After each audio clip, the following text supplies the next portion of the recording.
قیمتی تحفے پر چین کے شکر گزار ہیں۔ وزیر اعظم شہباز شریف کہتے ہیں کہ پاکستان اور چین کے درمیان دہائیوں پر محیط تعلقات ہیں۔ چین کے عوام کے لیے پاکستان دوسرا گھر ہے۔ عالمی امن اور خوشحالی کے لیے پاکستان اور چین مل کر کام کر سکتے ہیں۔ پاکستان اور چین کے درمیان ترقی اور خوشحالی کے لیے بے پناہ مواقع موجود ہیں۔ زرعی شعبے میں اعلیٰ تعلیم کے لیے اگلے ماہ گریجویٹس چین جا رہے ہیں۔ پاکستان اور چین کی آل ویدر اسٹریٹجک پارٹنرشپ نئی بلندیوں کو چھو رہی ہے۔ دفاعی پیداوار اور زراعت کے شعبوں میں تعاون میں مزید بہتری آ رہی ہے۔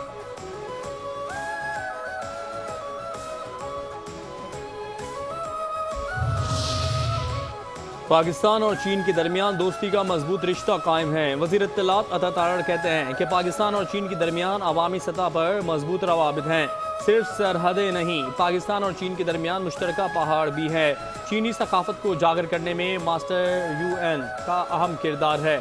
ماسٹر یوان کی جانب سے قائد اعظم کا مجسمہ ہمارے لیے قیمتی تحفہ ہے۔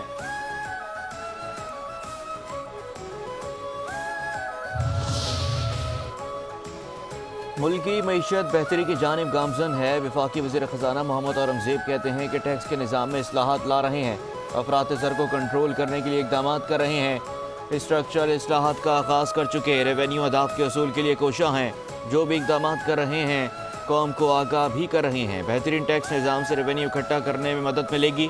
ایف بی آر کا نظام بھی بہتر ہو رہا ہے۔ پارلیمنٹ میں پیش ٹیکس بل کا ٹیکنالوجی سے بھی تعلق، ٹیکنالوجی کا زیادہ استعمال کریں گے تو بہتری کی طرف جائیں گے۔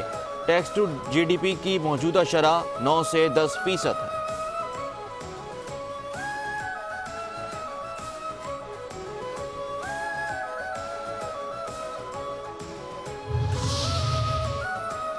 پاکستان کو اپنے خسارے پر کنٹرول کرنا ہوگا۔ وفاقی وزیر علی پرویز ملک کہتے ہیں کہ معاشی اقدامات کا فائدہ عام آدمی کو پہنچ رہا ہے۔ وزیر اعظم کی کوششوں سے مہنگائی 40 سے 5% پر آ گئی ہے۔ ہر شخص کو اپنے حصے کے ٹیکس کا بوجھ اٹھانا ہوگا۔ ڈیجیٹائزیشن کے ذریعے ٹیکس کا معیار بہتر کرنے کے لیے کام کیا گیا ہے۔ عام آدمی کی قوت خرید کو بہتر کرنے کے لیے اقدامات ضروری ہیں۔ چاہتے ہیں صرف تنخواہ دار طبقہ اور انڈسٹری سارا بوجھ نہ اٹھائے۔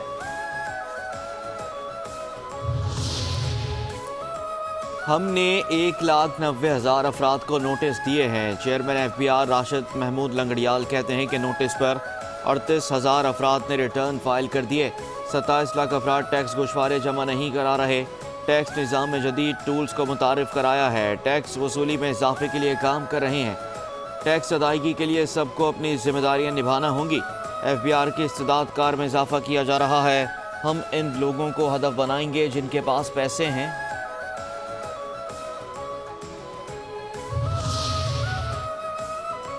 بیرونی سرمایہ کاری میں 11.58% اضافہ ہوا۔ ترجمان اسٹیٹ بینک آف پاکستان کے مطابق جنوری سے نومبر 2024 کے دوران بیرونی سرمایہ کاری کا حجم 2.05 ارب ڈالر رہا۔ سال 2023 کے ابتدائی 11 مہینوں میں 1.84 ارب ڈالر تھا۔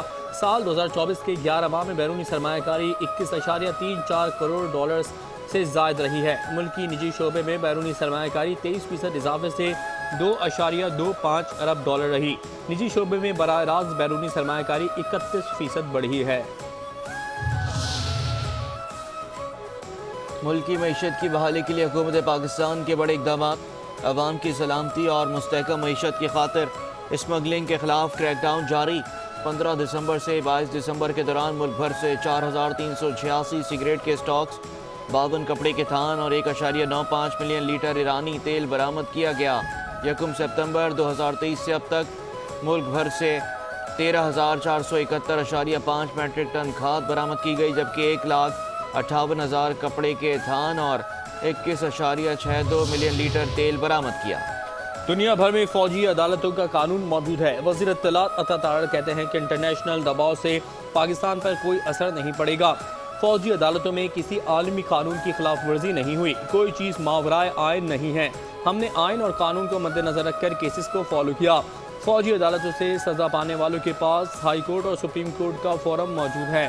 معیشت کی ترقی اور استحکام کے لیے حکومت عالمی معیار کے مطابق کام کر رہی ہے۔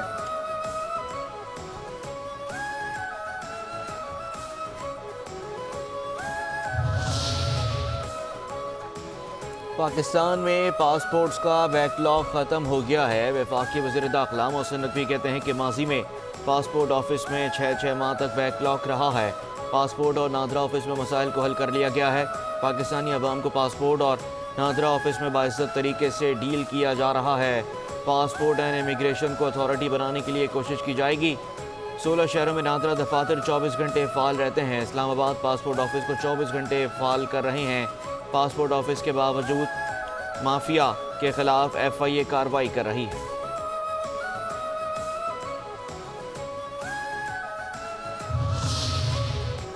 PTI کے مطالبات سامنے آئیں گے تو مذاکرات مکمل ہونے کے وقت کا اندازہ ہوگا۔ نون لیگی رہنما رانا ثناء اللہ کہتے ہیں کہ میرا خیال ہے 2 جنوری کو PTI کا چارٹر آف ڈیمانڈ آ جائے گا۔ اختلافات ہوتے ہیں لیکن ریاستی مفادات پر اتفاق رائے ہونا ضروری ہے۔ نہ وہ ہماری ہر بات تسلیم کریں گے اور نہ ہم۔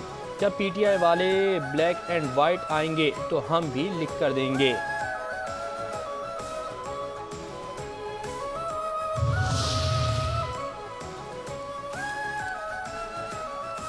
PTI ایک طرف مذاکرات کا ڈرامہ کھیل رہی ہے۔ وزیر اطلاعات پنجاب اسما بخاری کہتی ہیں کہ دوسری طرف PTI سول نافرمانی کا ڈھنڈورا پیٹ رہی ہے۔ PTI سوشل میڈیا پر اوورسیز پاکستانیوں کو ترسیلات زر بھیجنے پر اکسا رہی ہے۔ زلفی بخاری، شہباز گل اور شہزاد اکبر جیسے عناصر مضمون مہم میں پیش ہیں۔ اوورسیز پاکستانیوں نے فتنے اور فتنہ پارٹی کی ملک دشمنی کو مسترد کر دیا ہے۔ اوورسیز پاکستانیوں نے رواں سال ملکی تاریخ میں ریکارڈ ترسیلات زر بھیجے۔ حکومت اور PTI کے درمیان مذاکرات ہونے چاہیے تاکہ ملک کو نقصان نہ ہو۔ پیپلز پارٹی کے رہنما جمیل احمد سومرو کہتے ہیں کہ سیاستدانوں کے پاس بات چیت ایک بڑا ہتھیار ہے۔ پیپلز پارٹی وفاقی حکومت کا حصہ نہیں ہے۔ چیئرمین نے کہا کہ ہم عوامی مسائل پر سیاست کریں گے۔ 27 دسمبر 2007 کو ایک عامر کی حکومت میں دہشت گردوں نے محترمہ بے نظیر بھٹو کو راولپنڈی میں شہید کیا تھا۔ پیپلز پارٹی کے کارکنان شہید بے نظیر بھٹو کے قتل کیس میں بھی سپریم کورٹ سے انصاف کی توقع رکھتے ہیں۔ قاتلوں کو بے نقاب کر کے سزا دی جانی چاہیے۔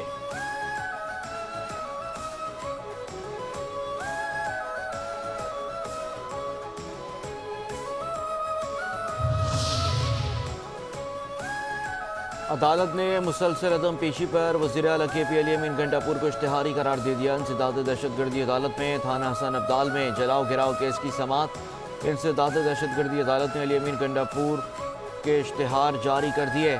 عدالت کا علی امین گنڈاپور کو 21 جنوری تک پیش ہونے کا حکم۔ PTI کا 26 نومبر احتجاج پر بشرا بی بی کے خلاف درج مقدمات کا معاملہ۔ بشرا بی بی کی جانب سے مقدمات میں عبوری ضمانتوں کی درخواست دائر۔ ڈسٹرکٹ اینڈ سیشن کورٹس اسلام آباد کے ڈیوٹی جج شبیر بھٹی نے عبوری ضمانت کی درخواستوں پر سماعت کی۔ عدالت نے بشرا بی بی کی عبوری ضمانت 13 جنوری تک منظور کر لی۔ عدالت نے 50,000 روپے کے مچلکوں کے عوض ضمانت منظور کی۔ بشرا بی بی کے خلاف تھانہ ترنول میں 1 اور 3 مقدمہ تھانہ رمنا میں درج ہے۔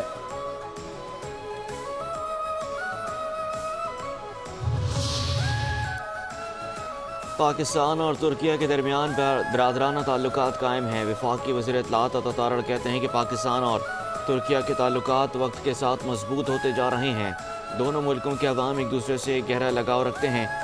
پاکستان اور ترکیہ کی لازوال دوستی سرحدوں یا اچھے برے وقت کی محتاج نہیں۔ پاکستان اور ترکیہ کے درمیان بہت سی قدریں مشترک ہیں۔ دونوں ممالک ثقافت اور مذہب کے ذریعے بھی ایک دوسرے سے جڑے ہیں۔ ترکیہ نے ہر مشکل وقت میں پاکستان کی مدد کی۔ پاکستان اور ترکیہ کے درمیان سیاحتی شعبے میں تعاون کے وسیع مواقع موجود ہیں۔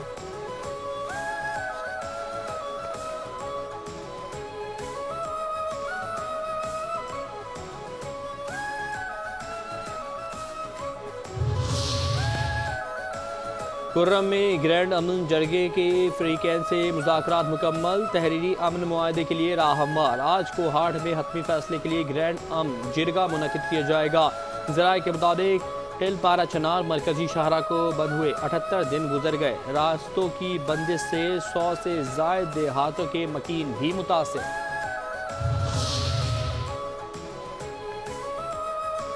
ریڈ لائن BRT منصوبہ کراچی کے لیے گیم چینجر ہے۔ سینئر وزیر سندھ شرجیل میمن کی زیر صدارت اجلاس۔ بس ٹرمینل کے تعمیراتی کام میں پیش رفت کا بھی جائزہ لیا گیا۔ شرجیل میمن کہتے ہیں کہ ریڈ لائن BRT منصوبے میں مزید تاخیر کے متحمل نہیں ہو سکتے۔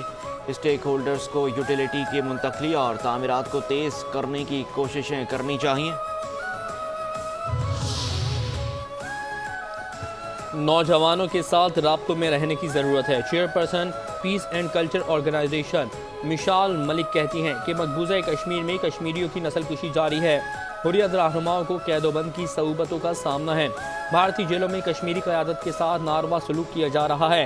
حریت قیادت کو بھارتی جیلوں میں تشدد کا نشانہ بنا کر مارا گیا۔ علی گیلانی سمیت حریت قیادت نے کشمیر کوز کے لیے بے پناہ قربانیاں دی۔ مقبوضہ کشمیر میں روزگار کے مسائل ہیں۔